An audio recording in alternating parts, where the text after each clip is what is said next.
Here's the thing.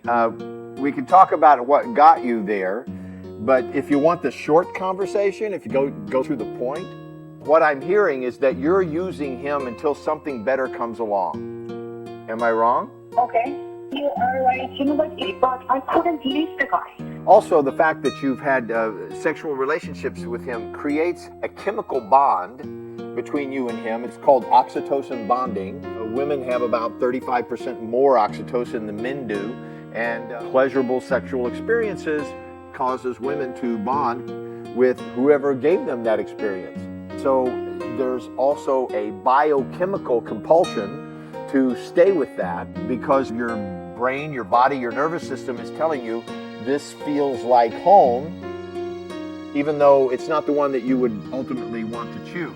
I predict that if you were to marry this guy, that you would probably have an affair at some point. The types of issues that you would probably have in your relationship would be the kind of issues that people have when the guy feels like he's not good enough for the girl. For a man to be successful in a long-term relationship, he needs to be with a woman who, when he's with her, she makes him feel 10 feet tall. Be careful, I'm using the word make. Obviously, you can't make anyone anything. So don't get me wrong. When he's with you, he feels bigger, stronger, handsomer, cooler, smarter. He feels great because you love him and adore him. I think he's the greatest. That's not happening over there. Yes. And believe me, he knows it. Men aren't as stupid as they let on. They may act stupid, but they're not. I don't think you're fooling him. Relationships, romantic relationships, move through stages. And you cannot skip a stage. And you have to be really honest about these stages. You can't pretend. If you're pretending, it just won't work. It's so predictable that it will turn out that way.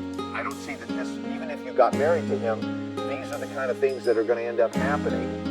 You need to distinguish between what is a bonding, which can lead to codependency. What happens with women is that once the oxytocin bonding happens, if you're like wildly sexually attracted to a guy, ladies, that's not a good time to be trying to make a decision about whether you love the man or not, because you're out of your mind. You're not in your right mind if you're very sexually attracted to a guy. You're not thinking straight. Your feelings, the biochemical response that's going on in your body and in your nervous system is bathing your brain with signals saying, he's the one. Now, everybody knows, I'm sure you do, that feeling goes away someday, doesn't it? Yeah. And when it does, there's just this guy there. And the guy's got faults. He does stupid things. He's got good characteristics and bad characteristics. But you couldn't see them before because your brain was being bathed with this oxytocin telling you, it's him, he's the one, he's your soulmate. So even when he said something really stupid, you would go, oh, that's so cute. You know, why don't you figure out whether you like this guy or whether you love him before you have this oxytocin rush with him. You know that I don't have any sort of moralistic judgment about people having sex before marriage. The only reason I recommend that you don't have sex is simply because it makes you crazy. You can't figure out whether you like somebody or whether they're a good person or not. As soon as you start having sex, and if it's good sex, it colors everything else. Your logic goes out the window. Men have oxytocin too. So how do you break that? You wouldn't want that to break. Oh, how do you break the bond? How do you break it? It's about like trying to get off of heroin or stop smoking or whatever else you're addicted to. It is a very powerful drug produced in the hypothalamus. Women have a surge of oxytocin, like a spike, whenever they have an orgasm. During breastfeeding and during childbirth are the three most maximum times that women get completely flooded with oxytocin. It's a neuropeptide, and its nature is designed to have you bond with the father of your child for life. And it's designed to have the mother bond with the child. It's like an addiction. How you break the oxytocin bond with somebody is you get rid of virtually everything that has anything to do with them. All photographs, every possession that had anything to do with them. And I propose that you ritualistically either destroy them or give them away. If it's a lot of photographs, that you build a little fire and you burn them. But you must delete their name from your phone, their email, anything that will remind you of them will continue to create the bond. And you will be drawn to go back to it, knowing it's there. If you really want to break an oxytocin bond, you must break all ties. You must tell them, please never call me, don't come by my house, don't show up at places where you know I'm going to be, and have those accidental coincidences and encounters. Don't go around my friends and ask them about me or tell them to tell me stuff. In other words, please go away completely and leave me alone. And then you have about 2 years. How long have you been with this person? 10. 10 years? Okay.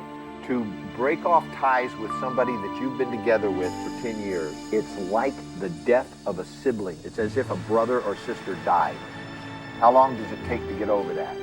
Because you're used to hearing their voice, their footsteps on the floor, smelling them, their favorite chair, their favorite cup. This person has become a part of your neurological system. There's places in your neurology where you and them are the same.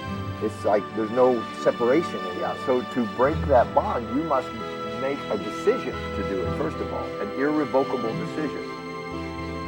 And then you must create structures that support that system. You got to tell your friends, don't talk to this guy, and if he calls you, don't tell me about it. I don't want to hear it. Just tell him to go away and leave me alone, and don't you tell me he called you. I don't want to know. That would be a structure. You might need to move to another town. You might need to change your phone number. Those are structures that hold your life together. And you need to create a life that's only yours without him in it. And that's a conscious decision you have to make. And it almost seems cruel or brutal, but it will speed up the process. Trust me, I know what I'm talking about. And I had to break a bond like that. It was painful. To go to another relationship, is that going to help? It might help you, but it won't help the person you're in relationship with. Yeah. That's called triangulations. You see, whoever this new guy is, he deserves to have a relationship with you and only you. Unfortunately, he'll be having a relationship with you and Mr. What's-His-Name, who will be hidden in your subconscious, and you will be using this guy to help blank out Mr. What's-His-Name. So it might work for you, but it won't work for him. Well, It's not very nice. A lot of people do it. It's called triangulation. Somebody's not strong enough to pull themselves up out of the hole, so they latch on to somebody that's outside the hole, and they pull themselves up using that person's energy, and then they can cut the ties with the other one. What happens is that they discard this other one too. I feel better now. would you give time between this? If you break up and do all these things, how long is it, I'd give yourself at least a year.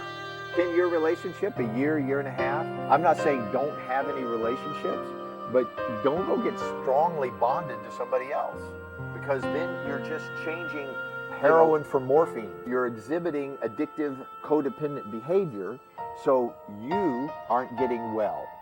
They deserve to have a relationship with a healthy, happy, whole, fulfilled, communicative person who is self-possessed. But you're not self-possessed. You are possessed by an ex-lover. There's no getting around this. You have to heal yourself. And the best thing that you can do is find out what your life's about, what you're passionate about, what you love. So you see, if your life is about some guy, then you don't even have a life that's worth living. And no guy will really value a woman whose life is all about him. That's exactly what is happening. Yeah, if your life's all about this guy, the new guy, he's not going to value you, because you know why? You don't value yourself. Your value as a woman is to love yourself, to care for yourself, to nurture yourself, to respect yourself, to honor yourself, because you cannot expect somebody else to do all that if you can't do it for yourself. You can't give what you don't have, and you can't receive what you don't need.